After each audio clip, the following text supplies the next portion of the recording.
주영석 기자의 뉴스 속으로. 뉴스 속으로는 예방과 치료 의학도 최고, 리퍼도 최고, 시니어 어르신들에게 서울 메디칼 그룹이 최고, 서울 메디칼 그룹 제공입니다. 내년 경제계에서는 최저임금 인상이 전 직원들 임금 인상으로 이어질 것이다라고 예측을 했고, 특히 화이트칼라 직종인 관리와 경영, 금융 등에서도 임금이 오를 것으로 보입니다. 현재 추세상 임금 인상은 불가피한 부분이지만은 자칫하면 악순환을 불러와 경기 침체 상황으로도 갈 수 있다는 우려도 나오고 있습니다. 또 북유럽 국가인 스웨덴이 코로나19 백신 접종 기록을 마이크로칩으로 만들어 생체 방역 패스포트로 활용하겠다는 계획이어서 논란이 일고 있습니다. 자, 주영석 기자. 안녕하십니까? 미국에서 임금이 전반적으로 오르고 있는 분위기는 합니다만은 내년도에도 더 계속해서 오른다라는 그런 예상들이 나오고 있네요. 네, 그렇죠. 지금 뭐 몇 년째 최저임금이 계속 오르고 있죠. 예, 전국적으로 최저임금 오르고 있고 뭐 내년에도 최저임금은 계속 오를 겁니다. 근데 이제 최저임금 오르는 거는 이제 당연한 거고요. 기본적인 어떤 베이직한 바탕이라고 볼 수 있겠고, 그 최저임금이 이렇게 계속 인상되다 보니까 그 여파가 이제 전 직종의 그러니까 모든 사람들에게 미치고 있다. 사실 최저임금은 블루칼라 직종에 그 임금을 제대로 받지 못하는 그런 이제 직종의 저임금 근로자에게 해당되는 것이지만, 거기서 이제 계속 그 최저임금이 오르다 보니까 그렇지 않은 직종의 그런 사람들에게도 영향을 미칩니다. 그래서 최근에는 화이트 칼라 노동자도 임금이 지금 크게 오르고 있고요. 이런 흐름이 이제 내년에도 계속 이어질 것이다는 예측입니다. 코로나19 충격 속에서 이제 경기가 개선되고 경제가 이제 회복이 되면서 물가가 오르다 보니까 그것이 이제 임금 인상을 부채질하고 있다는 분석이고요. 여기에 물류 대란의 구인난까지 겹치면서 이제 사람이 지금 없지 않습니까? 일감은 있는데 그 일을 맡길 사람이 없다 보니까 기존 직원들, 그러니까 새로운 사람을 구할 때도 돈을 많이 줘야 되고 기존 직원들도 돈을 많이 줘야 돼요. 임금을 올려야 돼요. 안 그러면 다른 데 뺏기니까. 왜냐하면 자기 회사에서 돈을 안 올려주면 다른 데서 더 좋은 조건을 제시하면 가버릴 테니까. 그래서 결국은 지금 기존 직원들에 대한 임금도 오르고 있는 그런 분위기. 그래서 이렇게 모든 임금이 오르고 있다. 이렇게 지금 분석이 되고 있습니다. 네, 그게 수치상으로도 임금 인상이 뚜렷하게 드러나고 있죠. 예, 수치상으로도 드러나고 있어요. 우리가 뭐 체감으로도 느낄 수 있지만 수치상으로 나타나는데요. 월스트리트 저널이 그 연방노동부 자료를 토대로 관련 내용을 이제 보도한 걸 보면 연방노동부가 그 올해 그 3분기를 분석했어요. 예. 4분기가 아직 안 끝났으니까 4분기 자료는 좀 더 이제 있어야 나올 거고요. 3분기 자료가 최신 자료인데 여기 보면 전체 민간 종사자 임금이 전년도 같은 기간에, 그러니까 2020년 3분기에 비해서 4.6%가 증가한 것으로 나타났습니다. 이제 그렇기 때문에 이렇게 수치상으로도 임금 인상이 좀 뚜렷한 그런 그 흐름으로서 자리 잡고 있다는 게 확인이 되고 있습니다. 근데 분야별로 보더라도 지금 임금 인상이 눈에 띄게 나타나고 있는 것 같아요. 예, 그렇습니다. 이 분야별로 보면 소매업, 서비스업 분야에서 임금 인상이 두드러지고 있고요. 소매업과 서비스에서는 7% 가까이 상승해서 그 연방노동부 자료에 보면 4.6%가 올랐다고 그랬는데 그런 평균치를 훨씬 웃도는 그런 아주 높은 상승세를 보였습니다. 그리고 이제 앞서 말씀드린 대로 화이트 칼라 직종에서도 임금 인상의 물결이 일고 있는데, 대표적인 화이트 칼라 직종이라고 할 수 있는 뭐 경영이라든가 관리라든가 금융 이런 분야에서 올 3분기에 그 1년 전 같은 기간보다 3.9% 거의 한 4% 정도가 오른 것으로 나타났습니다. 그래서 평균치 4.6%에는 조금 못 미치지만 해당 분야만 놓고 보면, 그러니까 관리나 경영이나 금융 이쪽 분야만 놓고 보면 2003년 이후에 18년 만에 가장 큰 폭의 임금 인상세를 지금 기록한 것으로 나타났습니다. 네, 이렇게 임금이 전반적으로 오른 데는 역시 물가 영향이 크겠죠. 맞습니다. 그러니까 임금이 이렇게 오르게 된 배경, 또 이렇게 임금 인상을 요구할 수 있게 된 배경은 역시 물가의 영향이 큽니다. 절대적이라고 볼 수가 있어요. 그러니까 지난달에 미국 소비자 물가지수 상승률이 1982년 이래 역대 최대인 6.8% 기록했다는 건 뭐 이 시간에도 전해드렸고 우리가 모닝뉴스 시간에도 계속 보도를 해드린 내용인데요. 이렇게 그 소비자 물가가 오르면서 모든 게 오르지 않습니까? 그 뭐 에너지 가격, 식료품비, 의료 서비스, 주택 임대료 모두 다 큰 폭으로 올랐어요. 네. 그러니까 뭐 월급장이들이 어떤 직종에서 어떤 일을 하건 간에 지금 받는 돈으로 살기가 점점 힘들어지니까 계속 임금을 올릴 수밖에 없는 겁니다. 그래서 월스트리트 저널도 물가 상승 때문에 임금의 가치가 상대적으로 떨어졌다. 예전에는 뭐 한 달에 한 5,000불 받으면 그래도 괜찮다고 생각했는데 지금은 그 정도 갖고도 좀 쉽지 않다. 한 달을 버텨내기가. 그러니까 임금 인상이 필요하다. 임금 인상을 이제 해줄 수밖에 없는 그런 상황이 됐고요. 그래서 월스트리트 저널은 임금의 가치가 결국 이제 돈 가치죠. 돈 가치가 떨어지면서 임금 인상에 대한 요구가 늘어났고 그것이 지금 현실화되고 있다. 이렇게 분석을 하고 있습니다. 지금 코로나19 장기화에 따른 인력난이 지금 심화되면서 이것으로 인한 임금 인상도 상당히 좀 컸던 것 같아요. 네, 그렇죠. 그렇죠. 사람이나 많으면, 그러니까 일하는 사람이 많으면 그래도 임금 인상이 이렇게 안 오를 수 있는데 사람까지 부족했어요. 그러니까 뭐 여러 가지 면에서 임금은 오를 수밖에 없었습니다. 그래서 지금 말씀하신 대로 노동력이 부족하다 보니까 노동력이 필요한 기업에서는 결국 돈을 더 많이 줘야 올 테니까 와서 일을 할 테니까 돈을 많이 줄 수밖에 없었고 그래서 임금 상승이 굉장히 활성화됐습니다. 지난달 11월에 미국 실업률이 21개월 만에 가장 낮은 4.2%를 기록했는데요.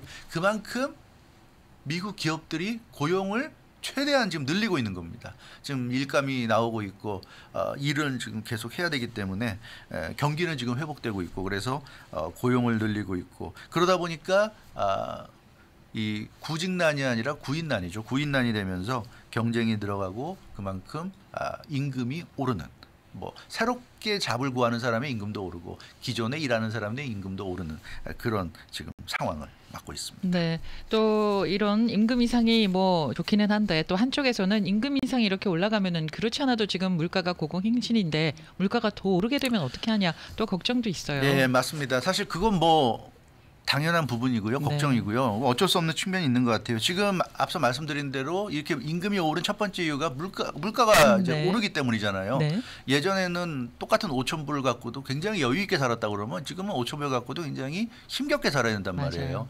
뭐 렌트비 내고 뭐 각종 뭐 장에 가서 뭐 쇼핑하고 이러다 보면 금방 돈을 다 쓰게 됩니다. 그러니까 이제 이 돈 갖고 안 되니까 돈을 올려달라. 또 회사에서도 올릴 수밖에 없다. 올려주는데 회사는 그러면은 인건비가 늘어나잖아요. 네. 그러니까 회사 입장에서 비용이 늘어나는데 그걸 고스란히 회사가 감당을 안 하겠죠. 회사가 그걸 감당한다 그러면 마진이 줄어들게 되고 그러니까 결국 회사는 임금을 올려주는 대신에 물건값을 또 그만큼 올릴 수밖에 없는 거죠. 그러니까 임금 올려주는 만큼 물건값이 오르니까 시장에서 물가는 또 오를 겁니다. 물가는 더 오를 거고요.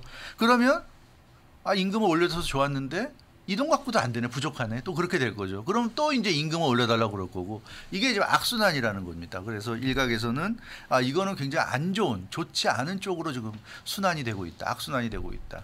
물가가 오른다고 해서 임금을 올려주고 임금이 오르니까 또 물건값 오르고 물건값이 오르니까 또 임금이 오르고 이런 식이 되면 결국 어느 순간에 가서는 이제 감당이 안 되는 거죠. 감당이 안 되면 무너질 수밖에 없는 거고요. 네, 그래서 경제가 심각한 타격을 받을 수 있다는 그런 지적이 나오고 있습니다. 그래서 더군다나 지금 내년에 되면은 연방준비제도가 금리 인상에 나서게 되고요. 그러면 시중에 풀린 돈을 걷어들이는 거 아닙니까? 그래서 여러 번 말씀드리지만 이제 긴축으로 가는 거고요. 긴축으로 가면 경기 침체 가능성도 높아지는데 이렇게 물가도 높고 임금도 높은 상황이 되면 굉장히 불안할 수 있다. 그런 점에서 내년 경제를 좀 불안하게 바라보는 그런 분석도 요즘 많이 나오고 있는데 아무튼 이 새해에 좀 좋은 일이 많이 생기길 좀 바라야 되는데 좀 진행되는 상황은 좀 많이 걱정스러운 부분도 좀 있는 것 같습니다. 네. 자, 다음 소식입니다. 코로나19 백신 접종 증명을 요구하는 것이 전 세계적으로 지금 대세인데 스웨덴에서 생체 방역 패스를 만들어서 화제가 있다는 그런 소식이에요. 네, 그렇습니다. 이게 방역 패스. 우리도 방역 패스는 있죠. 우리도 여기 LA에서 백신을 접종하고 부스터샷을 맞으면 종이에다가 주잖아요. 그리고 뭐 QR 코드 받아가지고 그렇죠. QR 코드로 해서 뭐 휴대폰에 저장을 할 수도 있고 그런데 스웨덴에서는 이거 이제 피부에 심습니다. 피부에 심는 마이크로칩 방역 패스를 개발하는데 성공했다는 소식입니다. AFP 통신이 크리스마스 연휴 시작되면서 보도한 내용인데요. 스웨덴의 이식형 전자칩 전문 업체 Disruptive Subdermalis라는 회사가 생체 방역 패스를 개발했다는 겁니다. 그러니까 이거는 이제 더 이상 우리가 뭐 종이로 된 그 패스를 지갑에 꽂고 다닐 필요도 없고요. 휴대폰에 굳이 QR 코드를 찍지 않아도 되는, 그냥 주사를 맞는 것처럼 피부에 아주 작은 그 마이크로칩, 생체 칩이 내 몸 안에 들어가는 겁니다. 그러면 이제 그걸로 어디 가든지 확인을 받을 수 있는 그런 상황이 된다고 합니다. 영화의 한 장면 같기도 한데요. 네. 구체적으로 어떻게 하는 거예요? 그러니까 이게 진짜 이 영화가 점점 현실화되는 것 같은 느낌인데요. 네. 사람 팔에 칩을 이식하는 거죠. 아. 그래서 그 사람 팔에 칩을 집어넣고 그 칩이 들어가 있으면, 근데 우리가 뭐 백신을 접종하고 또 부스터샷을 맞고 그러면 상황이 계속 바뀌잖아요. 예. 그 바뀌는 그 정보 내용을 업데이트하는 겁니다. 칩에다가 업데이트하는 겁니다. 그래서 그 팔에 칩을 넣고, 칩은 계속 팔 안에 있고 그 칩에다가 백신을 맞은 정보를 그때그때 업데이트하는 방식, 이렇게 되겠습니다. 그리고 그러면 그 칩을 어떻게 확인하느냐? 스마트폰을 칩 근처에 대면 그 스마트폰 화면에 그 칩에 들어있는 백신 접종 증명서 내용이 나오는 이제 그런 상황이 되겠습니다. 네. 이제 개발이 됐고 아직 사용되고 있는 것은 아닐 텐데 이게 제대로 작동이 될까요? 그래서 AFP 통신은 이 한스 쇼블라드 Disruptive Subdermals, 이번에 그 생체 백신 접종 칩을 개발한 회사의 전무인데요. 이 전무가 칩을 이식했다고 보도했어요. 그래서 이 한스 쇼블라드 전무가 언론사들을 불러놓고 본인의 팔에 이 칩이 들어가 있는 걸 보여줬습니다. 네. 그래서 자신의 팔에 이식한 해당 칩을 방역 패스로 사용하는 모습을 시연을 했어요. 그러니까 이게 스웨덴에선 조만간 이제 들어갈 겁니다. 시행에 들어갈 거고요. 그 전무가 이 팔에다가 스마트폰을 이렇게 문지르니까 스마트폰 화면에 방역 패스가 나타나더라. 이렇게 좀 됐습니다. 네. 그 한스 쇼블라드 전무의 설명을 들어보면 칩 이식 비용이 100유로, 미국 달러화로 하면 110달러 정도, 네. 110달러 정도 내면 칩을 이식할 수 있고요. 한 번 이식하면 팔에다가 집어넣으면 20년에서 40년까지, 20년에서 40년까지 쓸 수 있다. 이렇게 지금 알려졌습니다. 네네. 아니 어차피 스마트폰을 또 사용을 해야 되잖아요. 칩 하나만으로 끝나는 게 아니고 스마트폰과 연동도 해야 되는데 저는 아무래도 굉장히 우려되는 부분이 더 많다라는 생각이 들어요. 편리함보다는. 그렇죠. 뭐 편리한 것도 분명히 있고요. 좋은 예. 면도 있는데 네네. 말씀하신 대로 우려되는 부분도 있습니다. 일단 생체 칩이라는 거는 내 몸 안에 들어가 있기 때문에 네. 내가 어디를 가든, 내가 그러니까 뭐 종이로 갖고 있거나 이러면 깜빡 잊을 수도 있잖아요. 네. 두고 갈 수도 있고, 스마트폰도 깜빡 잊을 수도 있고, 뭐 누가 집어갈 수도 있고 스마트폰을, 아니면 스마트폰이 뭐 깨져가지고 작동이 안 될 수도 있고, 뭐 여러 가지 가능성이 있는데 예. 내 몸 안에 있는 거는 내가 살아 있는 한은 작동이 되는 거니까 그런 면에서는 좀 안심할 수 있는데, 그렇지만 신체에 담긴 개인 정보, 이거는 잘못하면 심각한 범죄의 또 대상이 될 수도 있다. 네. 그런 점이 우려가 되고 있습니다.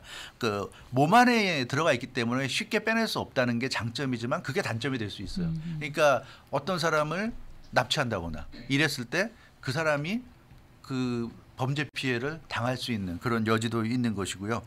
물론 이 생체 칩을 만든 Disruptive Subdermals 회사는 그런 걱정을 할 필요 없다 일축했습니다. 그러니까 왜요? 이번에 개발한 생체 칩은, 예. 그러니까 왜냐하면 이제 그런 거 걱정하는 거는 몸 안에 칩이 있으니까 내가 어디 가서 뭘 하는 게 다 이제 온라인상에 잡히는 거 아니냐 이런 네네, 걱정들을 네네. 하는데 그게 이제 범죄에 악용될 수 있지 않느냐는 네. 걱정인데, 이 생체 칩은 칩 안에는 배터리가 없다고 그럽니다. 그래서 칩에는 칩 자체로는 아무런 기능을 못 한다고 그래요. 칩에서 뭔가가 이렇게 밖으로 어떤 전파가 나온다거나 이런 일이 없을 거라는 얘기입니다. 예. 아무 배터리가 없고, 다만 스마트폰을 갖다 대면 스마트폰이 작용을 해서 그 몸 안에 있는 칩을 건드리면서 칩에 있는 정보를 읽어내는 거지, 칩 자체가 직접 무언가를 하지 않는다. 이게 이번에 칩을 만든 회사의 그 설명이고요. 그리고 스마트폰과 연동되는데, 그럼 스마트폰에 QR 코드가 있으면 되지 굳이 이렇게 할 필요 있느냐 하는데, 그러니까요. 앞서 말씀드린 대로 네. 스마트폰을 누가 훔쳐갈 수도 있고, 내가 스마트폰을 분실할 수도 있고, 어디 놨든지 모를 수도 있고, 깜빡 어디다 두고 그냥 다닐 수 있고, 뭐 스마트폰을 깨트릴 수도 있고, 작동이 안 될 수도 있고, 여러 가지가 있으니까 네. 그런 점에서는 몸 안에 있으면 내 스마트폰은 아니래도 남의 남의 스마트폰을 갖고도 되기만 하면 확인이 되는 거니까. 근데 그런 면에서 낫다 뭐 이런 이제 주장을 하고 있는데요. 어찌됐거나 스웨덴이 이렇게 만든 건 스웨덴은 이런 생체칩이 굉장히 활성화된 국가라고 그렇습니까? 그럽니다. 예. 그래서 네. 스웨덴은 이미 수천 명의 사람들이 몸 안에 칩을 달고 다닌다고 그래요. 그래요? 그러니까 이 방역 말고 예. 전자열쇠, 뭐 명함, 교통카드가 다 생체칩으로 이식이 돼가지고 스웨덴 사람들은 그러니까 교통카드도 들고 다니지 않고 열쇠도 안 들고 다니고 명함도 안 들고 다니고 전부 다 생체칩으로 해결이 된다고 그럽니다.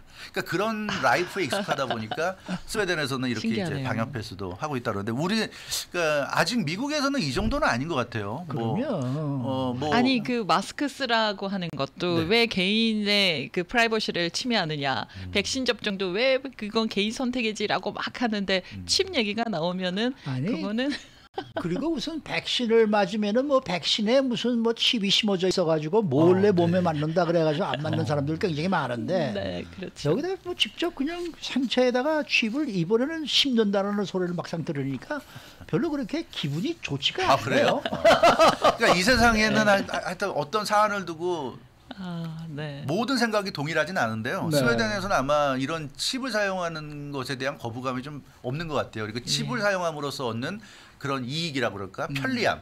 이런 걸 굉장히 사람들이 좋아하는 것 같은데 근데 걱정이 많은 사람 입장에서 생각하자면 글쎄 굳이 이렇게까지 할 필요가 있는가. 그러니까요. 이런 생각도 있고. 그러니까 한국 같으면 주민등록증 같은 거를 그렇죠. 칩으로 네, 심는다든지 네, 그렇죠. 네. 우리도 예를 들어서 무슨 뭐 패스포트를 심는다든지 뭐 이런 거는 앞으로 글쎄요 가능하지 않을까 이런 생각이 듭니다만은 근데 이런 게 활성화되면 우리가 영화에서 많이 봤지만 뭐 그럼요. 회사는 아니라고 하지만 이런 게 음. 만들어지다 보면 그런 개인의 인포메이션이 맞아요. 어딘가로 빠져나갈 그럼요. 가능성도 있고 그럼요.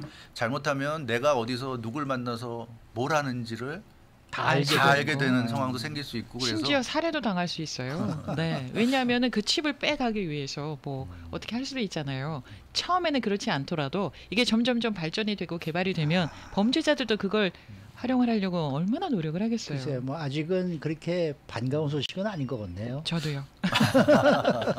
네. 네, 그냥 참. 스웨덴에서는 글쎄요 뭐 국민적인 어떤 공감대가 경성이 되어 있는지 네. 모르겠습니다만은 글쎄요 아직은 조금 생경하다 생경하다, 이런 느낌이 네. 좀 드네요. 그렇죠. 근데 뭐 미국에서 이런 마이크로칩 만드는 회사가 또 이거에 착안해서 또 막 홍보하고 이러면 또 어떻게 될지 모르겠지만 글쎄요 이게 좀 약간은 걱정됩니다. 저도. 맞아요. 네. 네, 네, 주영석 기자였습니다. 뉴스 속으로는 예방과 치료의학도 최고, 리퍼도 최고, 서울 메디칼 그룹 제공이었습니다.